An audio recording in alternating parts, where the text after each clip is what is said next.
jóvenes de quinto de secundaria. Mi nombre es Liz Valdés, su maestra de matemáticas. Sean todos bienvenidos a su resumen semanal. Recuerda preparar tu área de trabajo desinfectando todo lo que vayas a utilizar y lavar bien tus manos con suficiente agua y jabón. Te recomiendo que tengas a mano todos los materiales que necesites para que anotes todo lo que te genere interés y te despierte aprendizaje. En esta semana conocimos los tipos de vectores, cómo se representan y realizamos algunas operaciones básicas con ellos. Acompáñame a repasar los detalles. Prepárate, porque ya vamos a empezar. En el día de hoy reforzarás e identificarás con mucha mayor facilidad las propiedades de los vectores y sus operaciones básicas, como la adición, sustracción, la multiplicación de un vector por un escalar, los tipos de vectores, sus propiedades y sus operaciones básicas. Recuerda que estos conocimientos te ayudarán a realizar tu proyecto final, que es un reportaje acerca de la salud integral y bienestar en tiempos de pandemia. Te sugiero que vayas avanzando en su realización para que puedas presentarlo en el tiempo establecido. Ahora, te invito a hacer una revisión de los conceptos que hemos desarrollado mediante las competencias específicas trabajadas hasta el momento.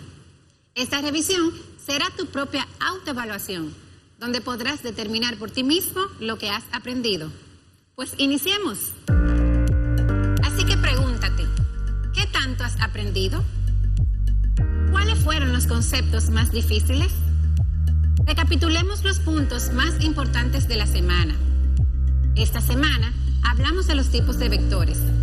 Y estos vectores pueden ser vector de posición, vectores libres, vectores fijos, vectores equipolentes, vectores paralelos, vectores deslizantes, vector nulo y vectores opuestos. Vamos a definir cada uno de estos vectores. Primero, empecemos con el vector de posición. Los vectores de posición son aquellos vectores que tienen su punto inicial en el origen de coordenadas.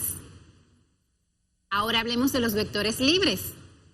Los vectores libres son aquellos vectores que no están referidos a un sistema de coordenadas, o sea, que es aquel que su punto de aplicación es cualquier lugar en el espacio, lo cual nos indica que los vectores libres pueden ser trasladados a cualquier lugar, siempre y cuando no modifiquemos su dirección, su módulo ni su sentido. Vectores fijos. ¿Recuerdan el ejemplo cuando pensamos en la lámpara que colgaba del techo?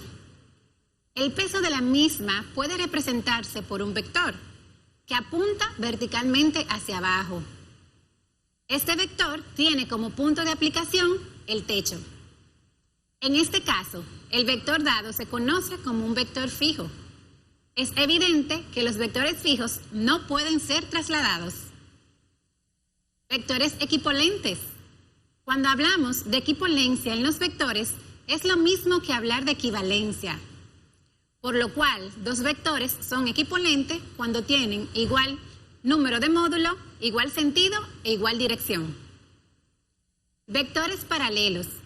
Dos vectores son paralelos cuando están en la misma recta o en rectas paralelas, es decir, cuando tienen la misma dirección. En este caso, su sentido puede ser igual o puede ser diferente. Vector deslizante. Imagina un vehículo que se mueve en un tramo de la carretera, completamente horizontal, y que en ese tramo se mantiene invariable el tamaño de la velocidad con que se desplaza. En este caso, el vector que representa la velocidad se va trasladando constantemente sobre una línea de acción. Un vector como este es deslizante. Y como podemos apreciar, la característica principal de este tipo de vectores es que su punto de aplicación puede ser cualquier recta que lo contiene. Vector nulo es el vector que tiene como referencia el origen de coordenadas y se representa por el par ordenado 0,0. Vectores opuestos son aquellos vectores que tienen la misma dirección, pero tienen sentidos diferentes. Vectores unitarios. Un vector es unitario cuando cuya norma es la unidad. Es importante saber que la norma de un vector es la raíz cuadrada positiva de los cuadrados de las coordenadas. Recordemos un ejemplo de cómo podemos hallar el módulo o la norma de un vector. Dadas las coordenadas 4,3, vamos a determinar su módulo y a representar sus componentes. Acompáñame a la pizarra. Por ejemplo, aquí tenemos los datos. Nos dice hallar el módulo o norma. ¿Recuerdan la fórmula? Dijimos que el módulo o norma de un vector va a ser igual a la raíz cuadrada de x al cuadrado más y al cuadrado. En este caso, representemos el vector como A. Y digamos que sus componentes son 4,3. Lo que debemos hacer es sustituir el valor del par ordenado dentro de la fórmula. Y lo hacemos de la siguiente manera. Decimos que la norma o módulo de A va a ser igual a la raíz cuadrada de x al cuadrado. En este caso, nos representa el primer valor del par ordenado, que es 4 al cuadrado, más y al cuadrado. Y recuerden que la y representa el valor del segundo par ordenado, que es el 3. Entonces decimos 3 al cuadrado. Ahora procedemos a desarrollar la operación. El vector, el módulo del vector o norma va a ser igual a decir 4 por 4, 16. Recuerden que cuando tenemos un número elevado a la potencia de 2, quiere decir que este número se multiplica 2 veces por sí mismo. Por lo que 4 por 4 sería igual a 16. Más 3 elevado al cuadrado sería igual a 3 por 3, 9. Por lo que la norma o módulo de un vector va a ser igual a 16 más 9, 25. Raíz cuadrada de 25. Y por último, tendremos como resultado raíz de 25, 5. Y este sería la norma o módulo de nuestro vector. Además de calcular la norma del vector, también hablamos de las propiedades de la suma de los vectores. Recuerden que la suma de los vectores posee unas propiedades que facilitan su realización.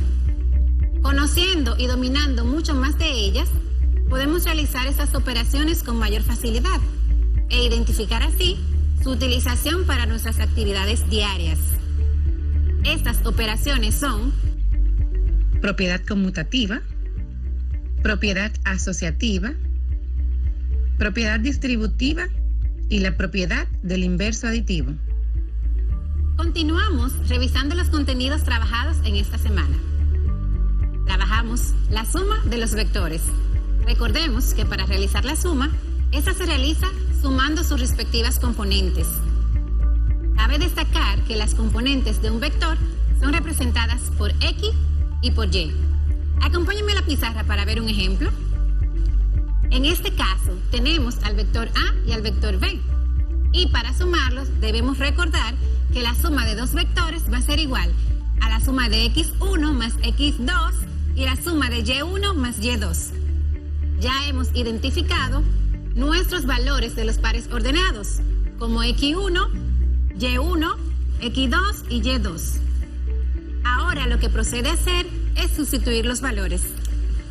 Decimos que la suma de dos vectores va a ser igual a X1, en este caso es el 1, más X2, en este caso es el 2. Luego decimos que Y1, que en este caso es igual al número 3, más Y2, que es igual al número 5. Simplemente procedemos a desarrollar. La suma de dos vectores va a ser igual a decir 1 más 2, 3. Y 3 más 5, 8. Este sería nuestro resultado al realizar la suma de estos vectores. Ahora, vamos a ver cómo se realiza la resta o sustracción de vectores. Para realizar la sustracción de vectores, se utiliza la misma forma que utilizamos para la suma de vectores, es decir, que se restan sus respectivas componentes. Además, en las clases pasadas, también vimos las operaciones de un vector multiplicado por un escalar. En este caso, debemos multiplicar el escalar, que siempre representa un número real, por las componentes de un vector.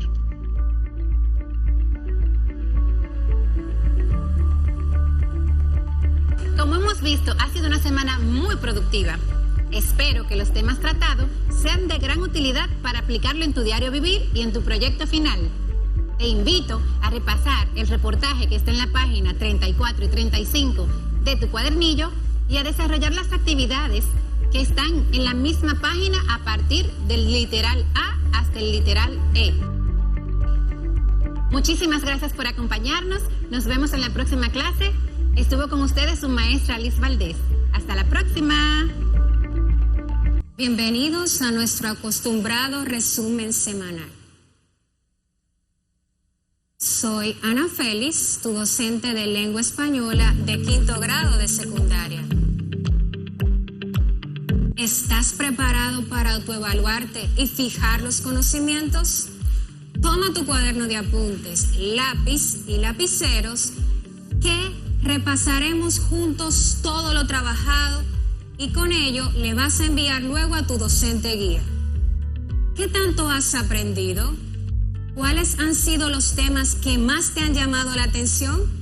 ¿Cuáles han sido los más complejos de entender?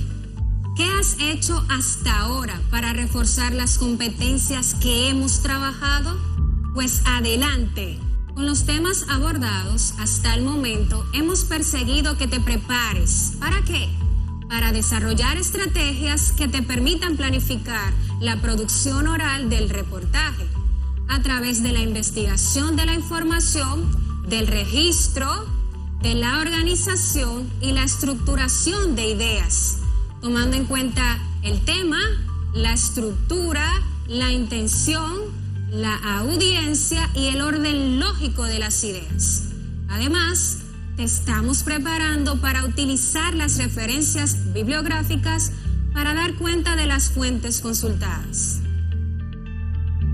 Ten presente que para la organización de lo estudiado en nuestra memoria y la autoevaluación de lo aprendido, debemos tener en cuenta varios aspectos, como son la coevaluación y la heteroevaluación.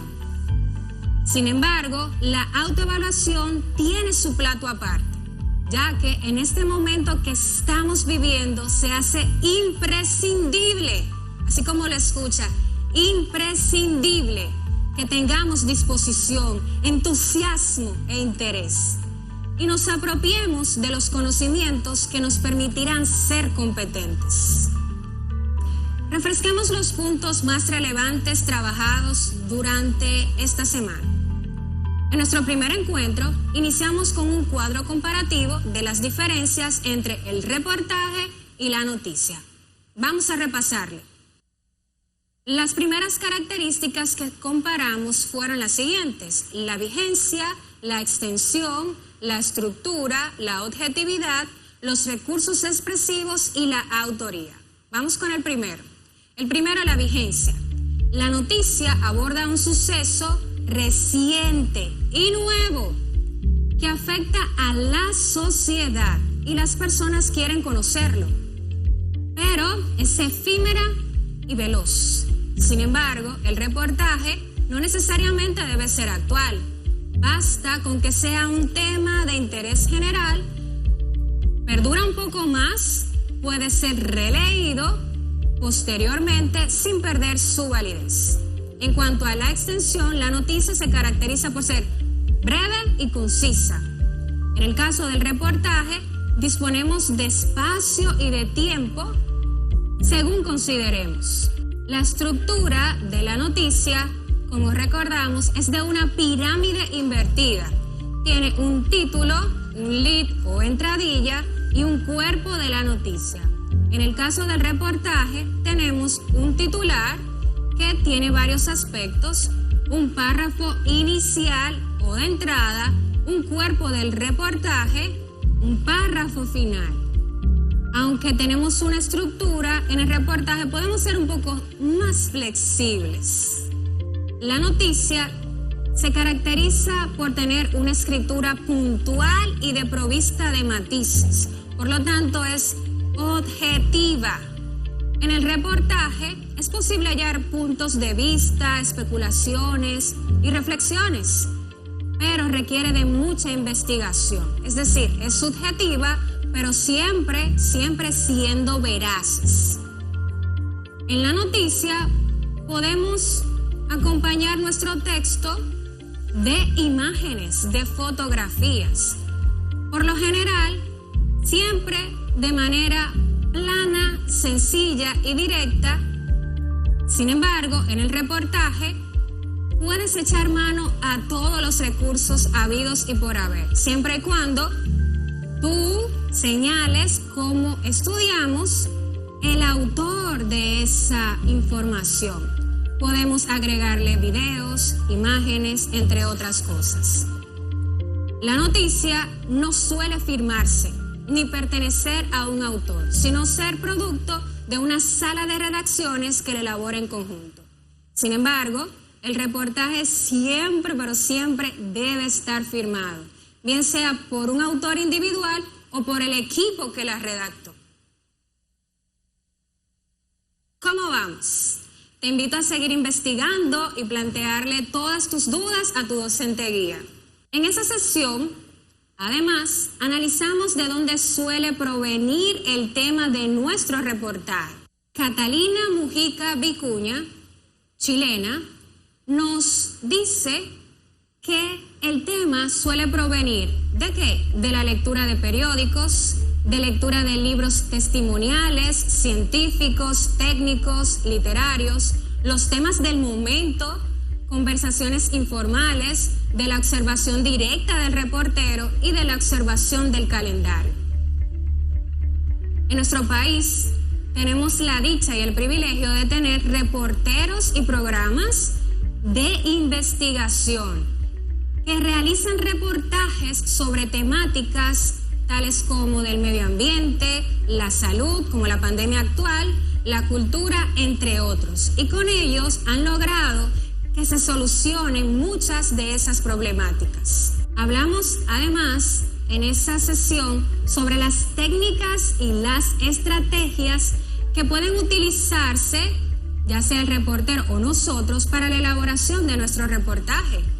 Las posibles fuentes de inspiración para la escogencia del tema, según Vicuña, son la observación, la descripción, investigación, entrevistas, testimonios, mapas, así como encuestas o el muestreo estadístico. En esa primera clase de la semana, además, conocimos los pasos a seguir para la elaboración de nuestro reportaje.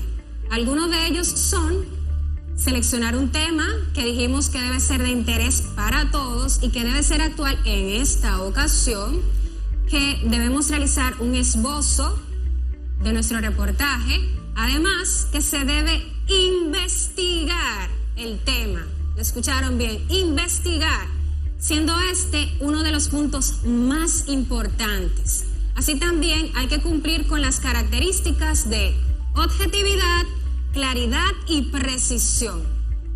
Puntualizamos que es ideal colocar un título sugerente, corto, pero llamativo. Que la entradilla debe ser interesante y debe suscitar la curiosidad.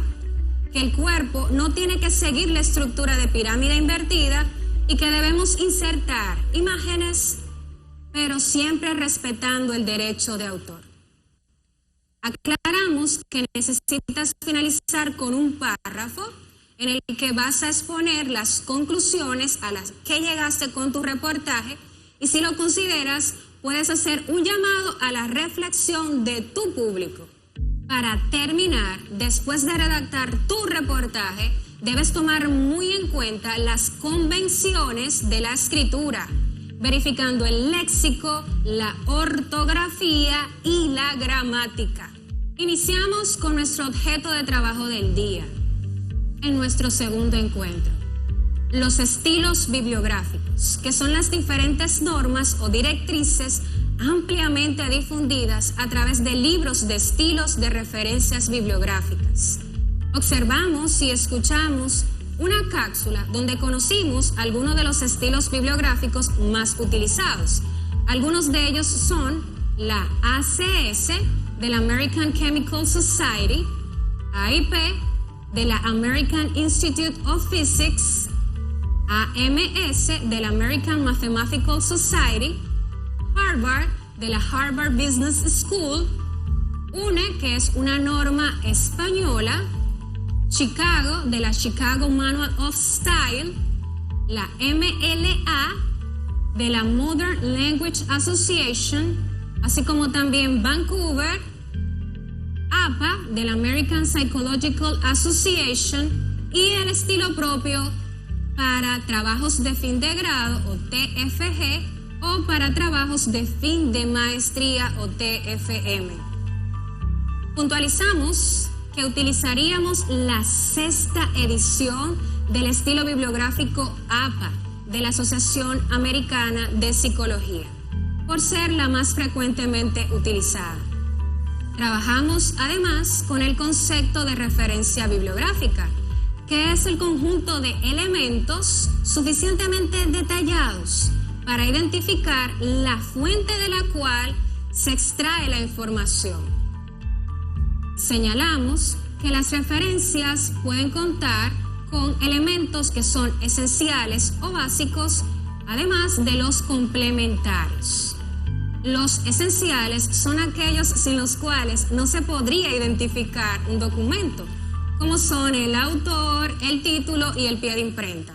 Los elementos complementarios son datos útiles que se agregan a los esenciales, por ejemplo, los números de páginas y si existe el nombre del traductor, el tomo, el prologuista, entre otros. Ahora bien, ¿recuerdas qué es citar?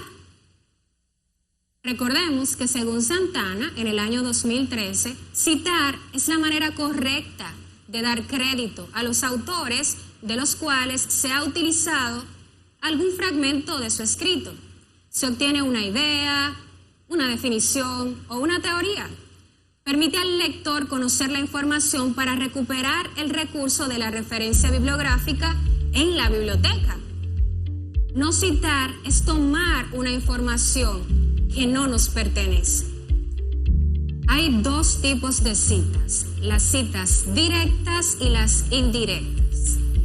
Una cita es directa cuando se escribe exactamente, es decir, literalmente lo que dice o dijo el autor, dando crédito al mismo y la página. Lo hacemos cuando el texto tiene hasta 40 palabras. Cuando la excede, pues no podemos hacerlo de esa forma. ¿Qué hacemos? Mencionamos el apellido del autor, seguido del año de publicación entre paréntesis. El texto lo vamos a colocar entre comillas. ¿Cuál texto? El que estamos citando de ese autor. Y al final colocamos el número de la página de la cual extrajimos ese texto entre paréntesis. Sin embargo, en la cita indirecta, también llamada paráfrasis, las palabras no son exactas, pero el significado sí. El texto se cita alterado en su apariencia, manteniéndose fiel a la sustancia. Por ejemplo, Santana, colocamos entre paréntesis 2013, mencionó en su libro que el no citar se puede considerar como un delito. A veces es hasta penado por las leyes y que se denomina plagio. Cabe destacar que existen gestores de citas y referencias bibliográficas, así como también generadores automáticos, que nos facilitan todo el proceso necesario para elaborarlas. Algunos gestores bibliográficos son EndNote y Zotero. Algunos ejemplos de los generadores automáticos son MyBit Free Citation Generator, BitMe y por último EasyBit. Esta semana ha sido de grandes avances, ya que conocimos e iniciamos los pasos necesarios para la elaboración de nuestro reportaje científico. En la siguiente semana continuaremos desarrollando competencias para que nuestro proyecto pueda ser exitoso. Hasta la próxima semana. Siempre es importante hacer un análisis de cuánto hemos avanzado durante la semana de clases y así valorar los puntos donde estás fuerte y los puntos débiles. Así, si hace falta, fortalecer o mejorar algunos aspectos. ¿Cómo valoras los aprendizajes de esta semana en la asignatura de Ciencias Sociales? El propósito de esta clase es realizar un resumen de los temas abordados durante la semana y afianzar aquellos aspectos que necesitan ser reforzados para una mejor comprensión. Saludos y bienvenidos a su clase de repaso de Ciencias Sociales de quinto de secundaria.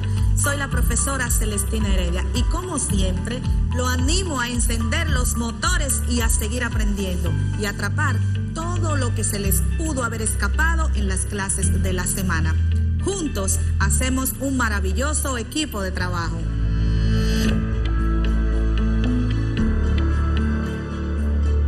La pandemia nos ha modificado la vida. Extrañamos los recreos, los chistes en el aula, las preguntas capciosas y tantas cosas. Pero con Dios delante todo volverá a ser como antes, porque somos valientes, responsables y decididos y aceptamos los retos que nos ha impuesto esta pandemia. Un ejemplo de eso es que estás ahí, atento a tus clases, día a día, dispuesto a aprender y a darlo todo para lograrlo. Por eso reflexionaremos sobre los avances obtenidos durante la semana y como ya somos un equipo, realizaremos esta retroalimentación de los temas estudiados durante la semana para que puedas valorar tus aprendizajes y fortalecer los aspectos que te hagan falta. Para iniciar nuestra labor, debes disponer de los útiles necesarios, como por ejemplo, cuaderno, lápices de carbón y de color, y tu nuevo amigo, el mapa de la isla de Santo Domingo que has usado en las clases pasadas. Recordemos que deberás realizar un reportaje científico titulado Salud y Bienestar en tiempos de pandemia, con los rigores que lo caracterizan. Por tanto, debes de recopilar las informaciones necesarias que aporten los datos que te permitirán realizar un buen reportaje. Recordemos los temas abordados durante la semana. Isla de Santo Domingo, donde establecimos sus generalidades y características más relevantes, como ubicación, límites y tamaño, entre otros aspectos. Y el origen de la misma, tomando desde la época en que se registran las primeras islas que formarían la isla de Santo Domingo. Ahora, toma tu mapa para que puedas ir ubicando los puntos destacados y rememoremos estos temas. La isla española o de Santo Domingo está situada entre los paralelos 17 grados 28 minutos y 20 grados 5 minutos de latitud norte y los meridianos 68 grados 19 minutos y 74 grados 29 minutos de longitud oeste, en los hemisferios norte y oeste del planeta. Los límites son: al norte, Océano Atlántico; al sur, Mar Caribe; al este, Canal de la Mona, que lo separa de Puerto Rico; al oeste, el Canal de los Vientos, que lo separa de Cuba. Otro punto importante de nuestro resumen es recordar y destacar el tamaño completo de nuestra isla. Te lo muestro a continuación. Las dimensiones aproximadas de toda la isla son las siguientes: 650 kilómetros en línea recta de este a oeste, desde Cabo Engaño en República Dominicana hasta Cabo de Irois en Haití, y 315 kilómetros en línea recta de sur a norte desde el islote de Alto Velo en República Dominicana hasta el Cabo Vinquete en la isla Tortuga. La dimensión total en kilómetros cuadrados es de 76.420 kilómetros cuadrados, de los cuales 48.670 kilómetros cuadrados pertenecen a República Dominicana y 27.750 kilómetros cuadrados corresponden a Haití, nación con la cual compartimos la isla. La ubicación centrada de la isla de Santo Domingo es de un importantísimo valor geoestratégico, pues sirve de enlace entre los países de Centroamérica y Suramérica con Europa y Norteamérica. Sin embargo, en una posición de desventaja, ya que se encuentra en la misma ruta de los huracanes. Para la ubicación en tiempo real de la isla de Santo Domingo, te recomiendo usar la aplicación Google Earth o Map, una forma muy divertida de recorrer el planeta ubicando lugares. Te muestro un ejemplo. ¿Recuerdas los nombres que han sido dados a la isla de Santo Domingo? Pues algunas personas le llaman Isla de Santo Domingo, otros La Española. Nuestra isla ha sido llamada Haití, que fue el nombre que le dieron los pobladores que habitaban la isla a la llegada de los españoles, que significa tierra montañosa. La Española fue el nombre dado por Cristóbal Colón porque encontró similitudes con España. Nuestra isla también ha sido llamada Quisqueya, que significa tierra grande o madre tierra, y Babeque, que es una palabra taína que usaban los españoles para nombrar la isla. En las pasadas clases, además, conocimos de las etnias que han contribuido en la formación de la población dominicana, de las cuales exhibimos rasgos en mayor o menor grado en nuestras conductas diarias, en los bailes, vestimenta, comida, lenguaje, en fin, podemos decir que somos un pueblo con una identidad única, pero formada por aportes de taínos, españoles, africanos, que en los inicios se mezclaron entre sí, dando origen a los mulatos, mestizos, zambos, etc.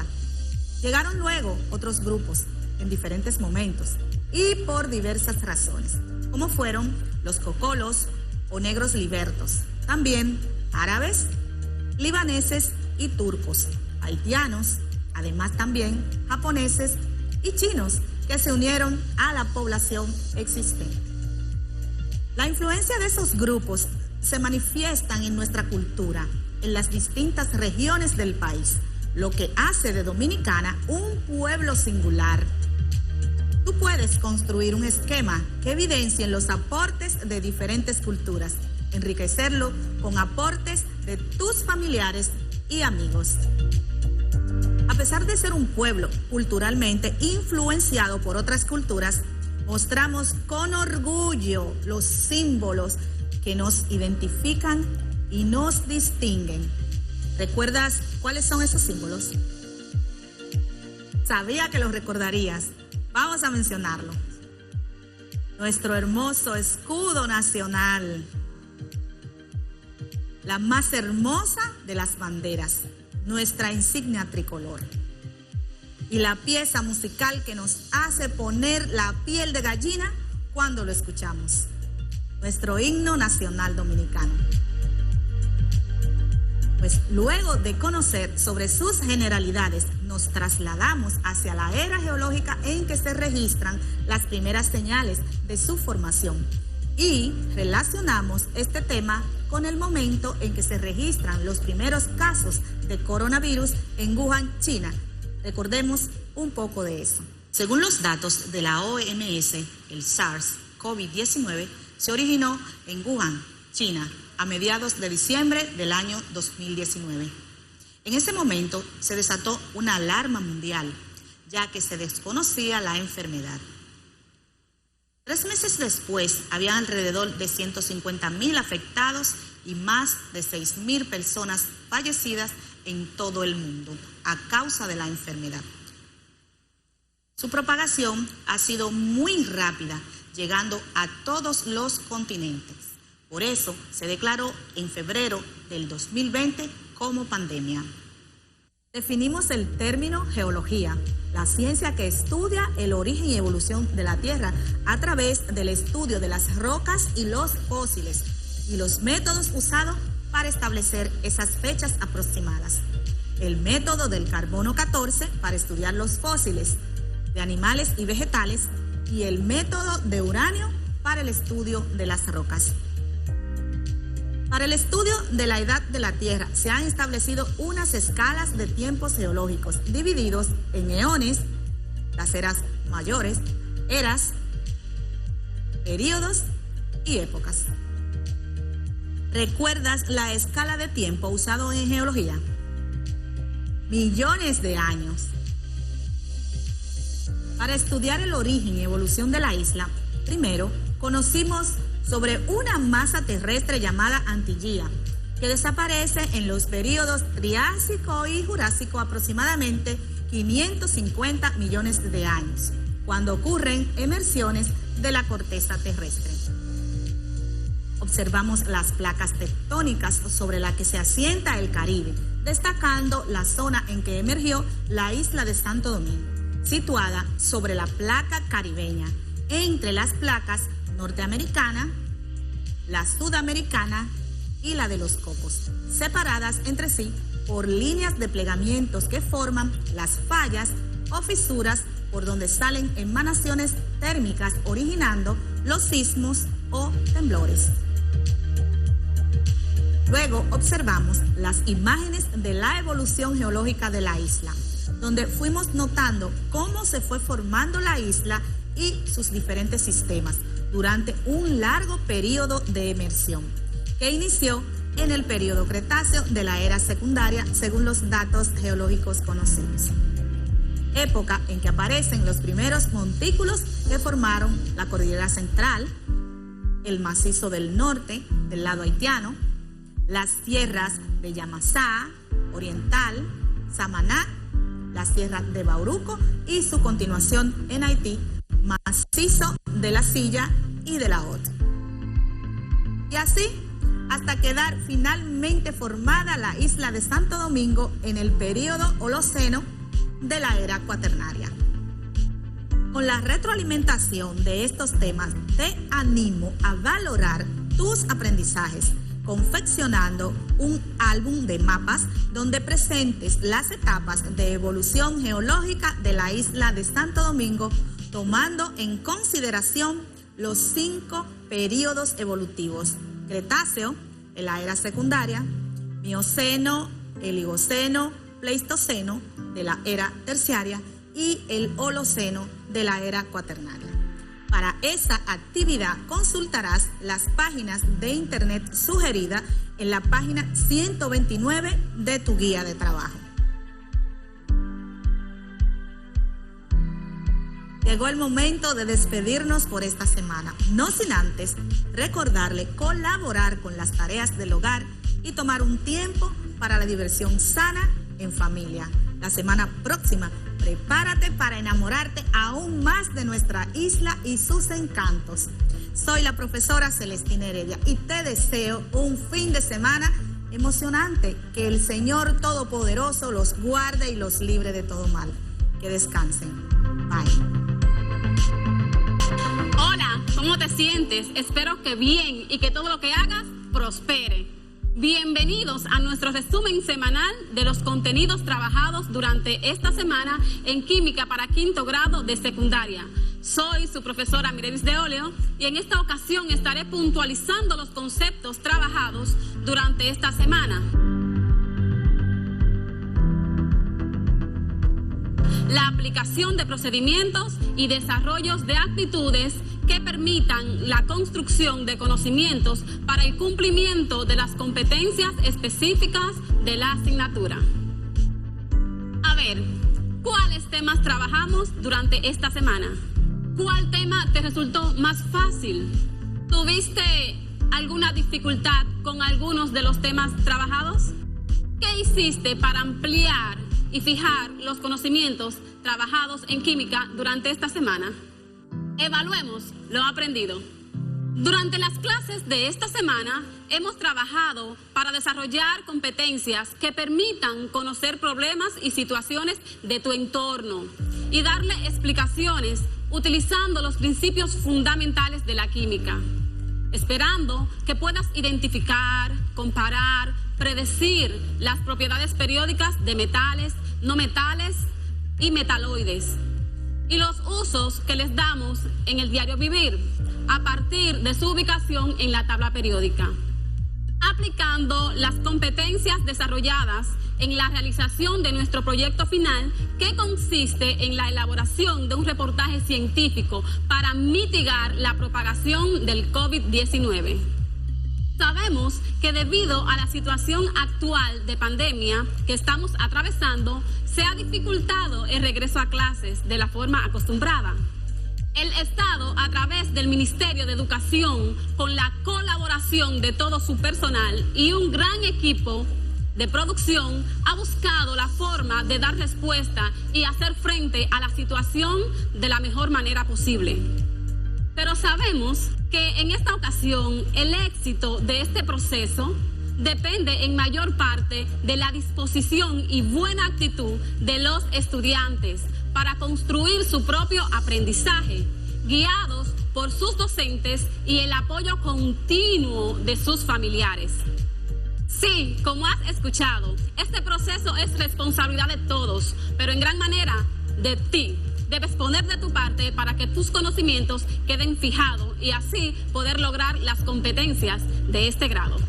Retomemos algunos de los aspectos trabajados durante esta semana.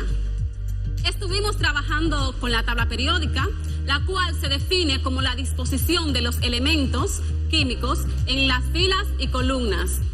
A las columnas les llamamos grupos y a las filas períodos.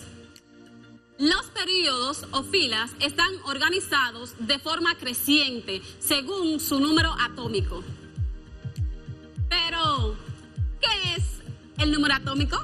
Hemos dicho que el número atómico hace referencia a la cantidad de protones que tienen los átomos de un determinado elemento.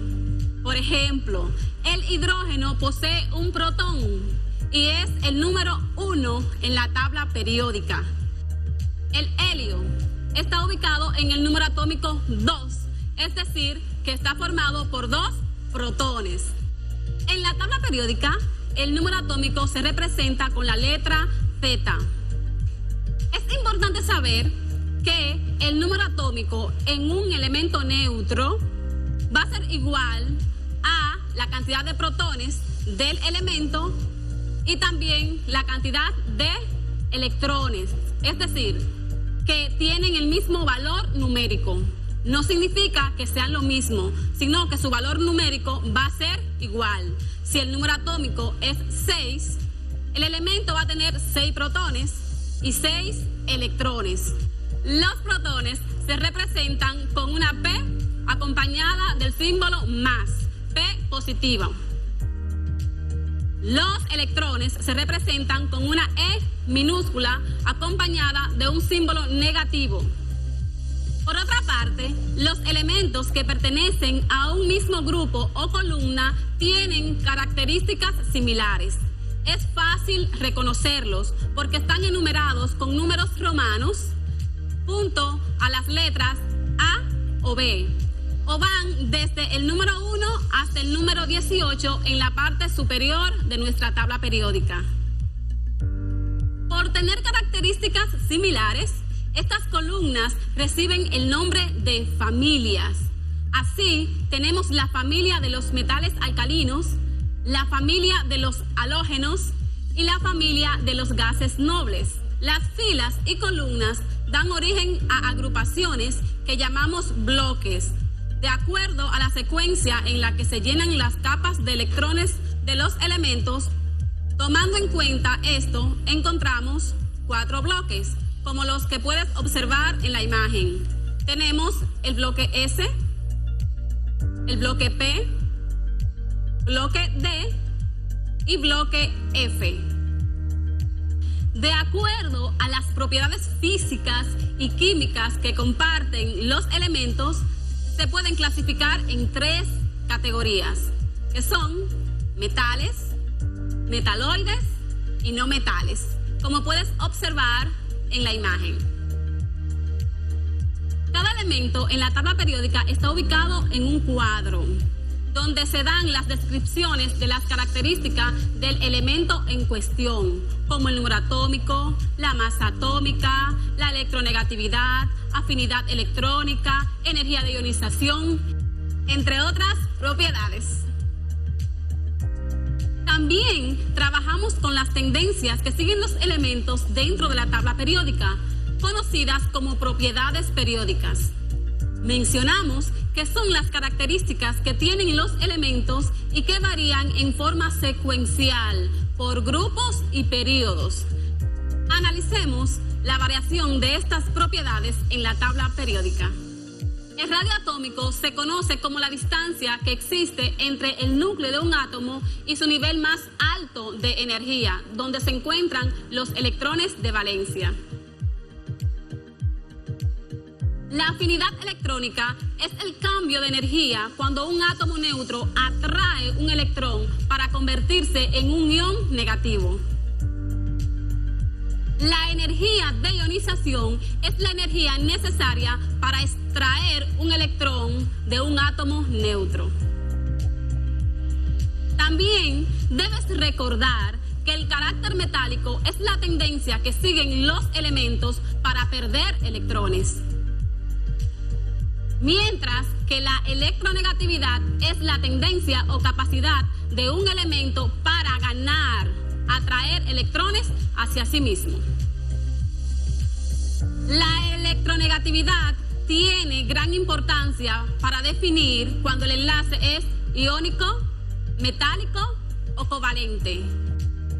Según podemos observar en la imagen, la energía de ionización, la afinidad electrónica y la electronegatividad aumentan desde la izquierda de la tabla periódica hacia la derecha y desde abajo hacia arriba, mientras que el carácter metálico y el radioatómico aumentan desde la derecha hacia la izquierda y desde arriba hacia abajo.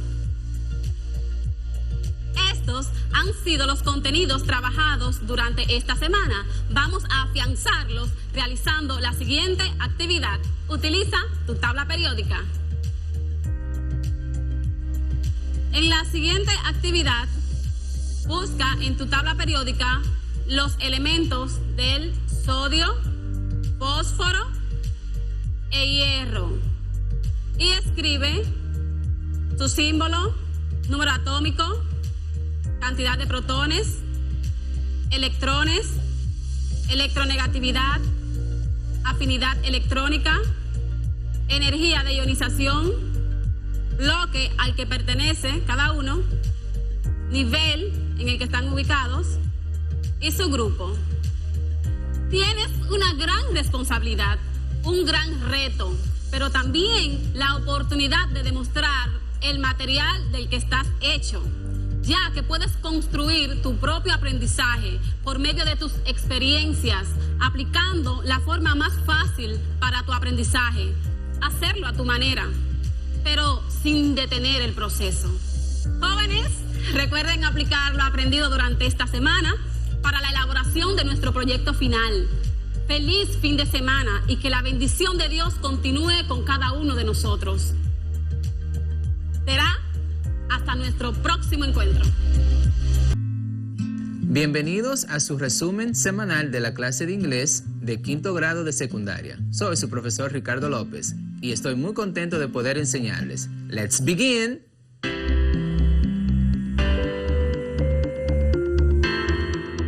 En esta clase vamos a recordar los nombres de algunos medicamentos y cómo poder pedirlos en la farmacia si tienes algún tipo de dolor. Veamos y recordemos algunos de ellos. Repeat after me. Aspirin, aspirina, aspirin, flu shot, vacuna contra la gripe, flu shot, eye drops, gotas para los ojos, eye drops, tablets,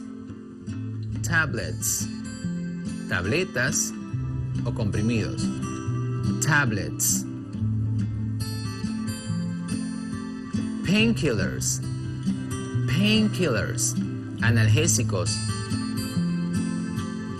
painkillers, capsules, cápsulas, comprimidos o pastillas, capsules, cough syrup, jarabe para la tos, cough syrup, practice.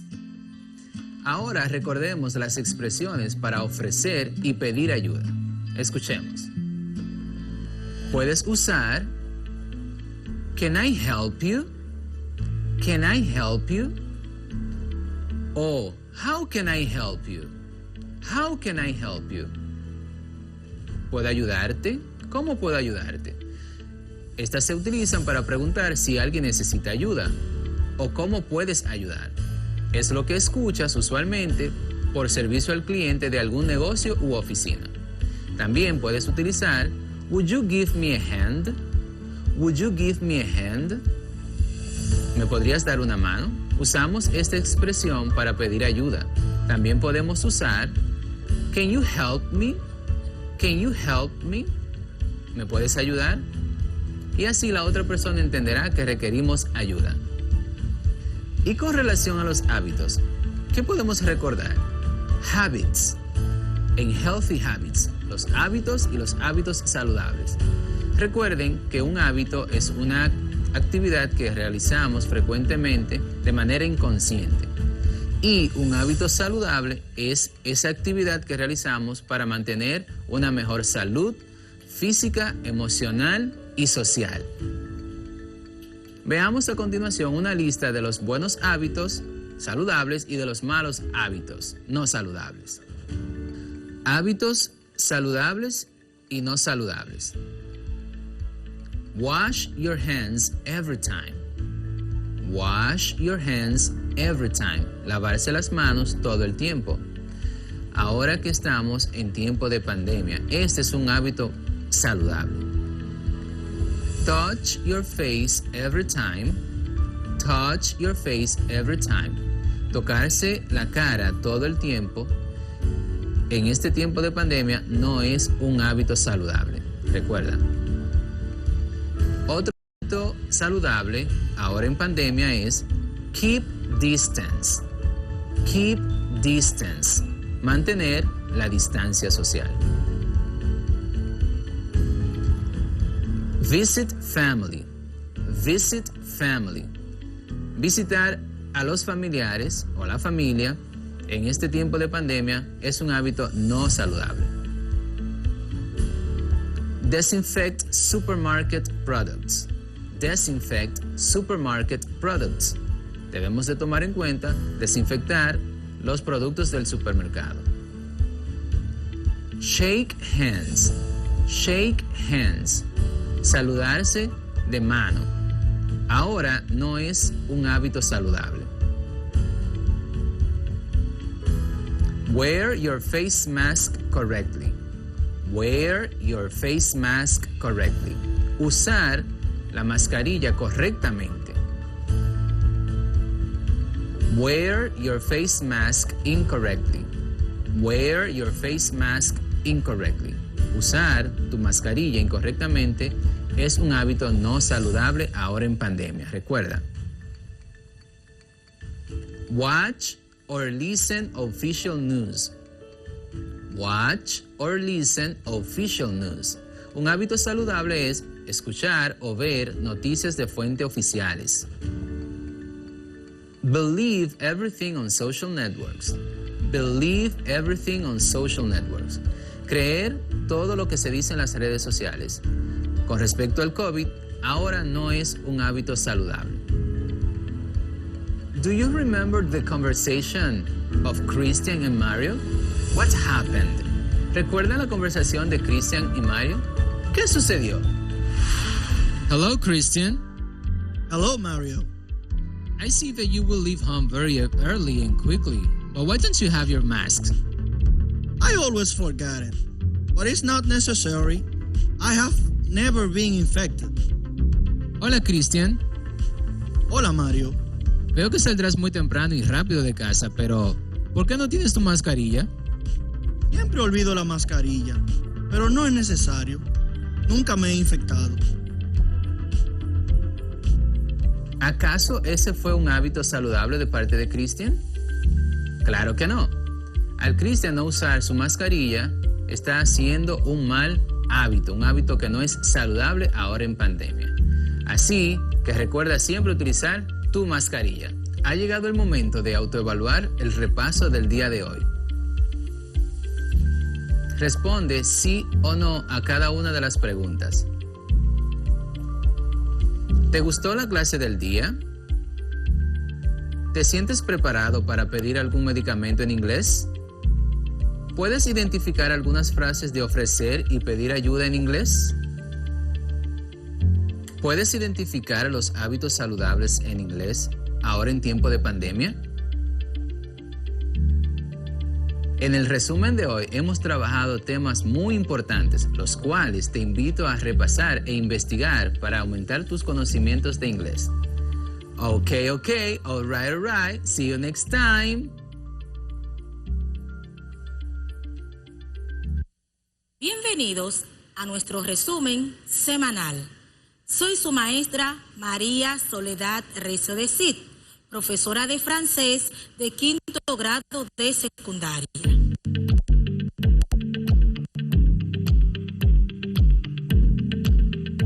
Hoy haremos un resumen del trabajo realizado durante la semana. ¿Qué tanto hemos aprendido? ¿Cuáles han sido los temas que más te han llamado la atención? ¿Cuáles han sido los más complejos de comprender? ¿Qué has hecho hasta ahora para reforzar las competencias que hemos trabajado? Repasemos lo aprendido. Con los temas abordados hasta el momento, hemos perseguido que te prepares para realizar un reportaje sobre el bienestar y salud integral en tiempos de pandemia, donde puedas aportar a mitigar la propagación del virus causante de la enfermedad que conocemos como COVID-19. La estructuración de lo estudiado en nuestra memoria y la autoevaluación de lo aprendido son aspectos muy importantes en el proceso enseñanza-aprendizaje, así como también la coevaluación y la heteroevaluación. Por la situación que estamos viviendo, se hace imprescindible que tengamos disposición, entusiasmo e interés. Recordemos los puntos más relevantes trabajados en esta semana. Empecemos trabajando con las expresiones de cortesía tales como bienvenue, bienvenue, que en español significa bienvenido. Bonjour, bonjour, que en español significa buenos días. S'il vous plaît, que en español significa por favor. Merci beaucoup, que en español significa muchas gracias. Excusez-moi, que en español significa excúseme. Pardon, que en español significa perdón. Monsieur, que en español significa señor. Madame, que en español significa señora. Ahora, veamos la escritura. Bienvenue, bonjour, Bonjour. Bonjour. S'il vous plaît. S'il vous plaît. Merci beaucoup. Merci beaucoup. Excusez-moi. Excusez-moi. Pardon. Pardon. Monsieur. Monsieur. Madame. Madame. Trabajar estas expresiones de cortesía nos permite poder saludar en el idioma francés. En esta clase también trabajamos aquellas expresiones que utilizaríamos si necesitamos ir a una consulta médica. Recordemos el siguiente diálogo. En esta semana también trabajamos aquellas expresiones que utilizaríamos si necesitamos ir a una consulta médica. Recordemos el siguiente diálogo. Répétez après moi. Repitan después de mí. Peux-je entrer? Peux-je entrer? Que en español significa ¿puedo entrar? Mais oui, entrez. Mais oui, entrez. Por supuesto, entre. Merci beaucoup. Merci beaucoup. En español significa muchas gracias. Bonjour, Madame Legrand. ¿Cómo allez-vous? Buenos días, señora Legrand. ¿Cómo está usted? Ah, pas bien, docteur. J'ai de la fièvre. Croyez-vous que j'ai COVID? No muy bien, doctor.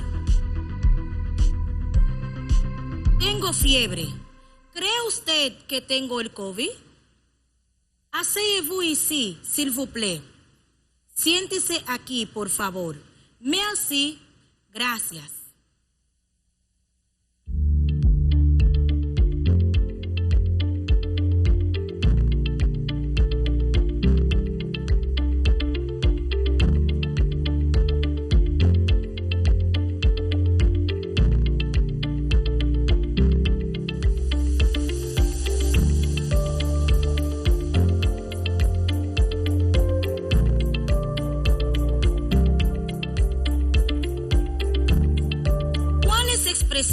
Utilizamos a la hora de llenar una ficha médica. Este fue otro vocabulario que trabajamos en esta semana. Sé que les fue muy bien. ¿Qué tal si lo recordamos? Repitan conmigo. Répétez avec moi. J'ai 15 ans. J'ai 15 ans. En español significa tengo 15 años. J'habite à Paris, rue Saint-Maur, numéro 20. J'habite à Paris, rue Saint-Maur, numéro 20. Que en español significa yo vivo en París, calle Saint-Maur, número 20. 10 octobre 2020. 10 octobre 2020. Que en español significa 10 de octubre 2020. Je m'appelle Valérie Charles. Je m'appelle Valérie Charles, que en español significa yo me llamo Valérie Charles. Il est Monsieur Legrand. Il est Monsieur Legrand, que en español significa él es el señor Legrand. Mon portable est 338 666 4357. Mon portable est 338 666 4357. Mi número es 338 666 4357. Ahora vamos a ver la escritura. J'ai 15 ans. J'habite à Paris, rue Saint-Maur, numéro 20. 10 octobre 2020. Je m'appelle Valérie Charles. Il est Monsieur Legrand. Mon portable est 338 666 4357.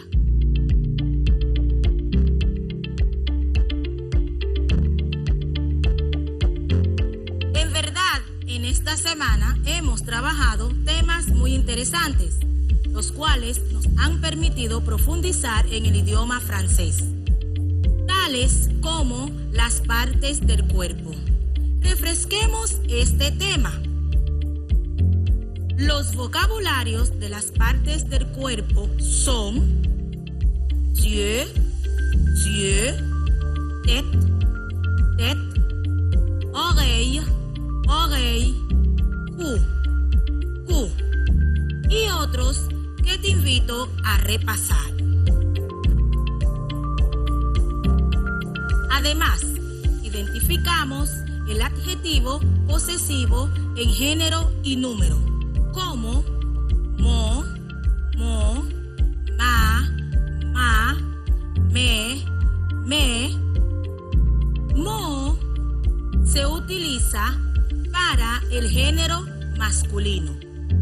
Ma se utiliza para el género femenino. Me se utiliza para el plural de ambos géneros. En esta parte nos referimos al término número.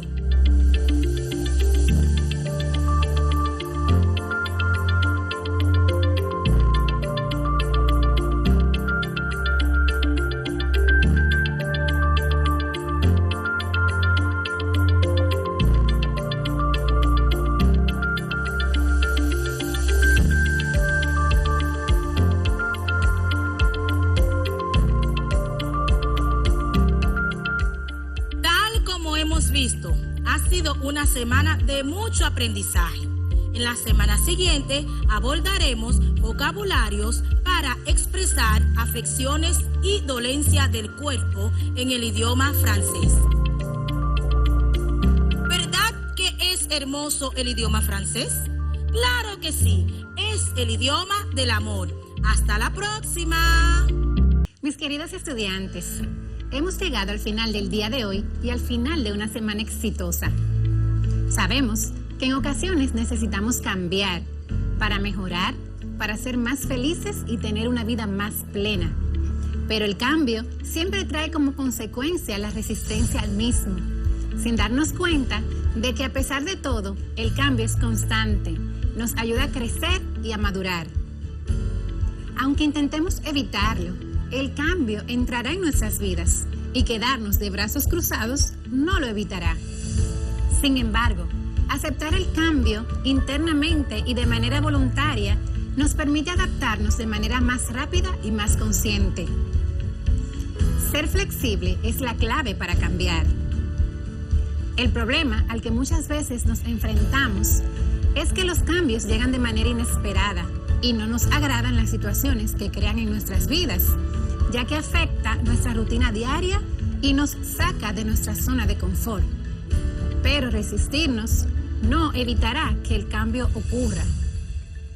Es importante saber que los seres humanos fuimos creados por Dios con una capacidad especial, la capacidad de adaptarnos. Evidentemente, no es lo mismo tomar clases de maneras presenciales que tomar las clases en la modalidad a distancia. Pero en cualquier caso, debemos buscar la manera de acomodarnos, de cambiar de punto de vista y de adaptarnos mentalmente a la nueva realidad que estamos viviendo.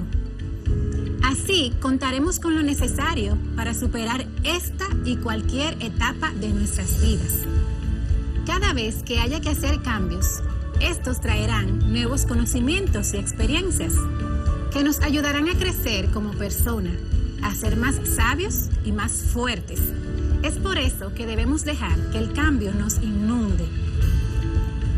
Los cambios siempre traerán consigo muchos beneficios, porque estos son para mejorar. Algunos de los beneficios que el cambio puede traer a nuestras vidas son el crecimiento personal, la flexibilidad y mejora, el aprender a valorar lo que tenemos, el desarrollar nuestras fortalezas y el tener nuevas oportunidades.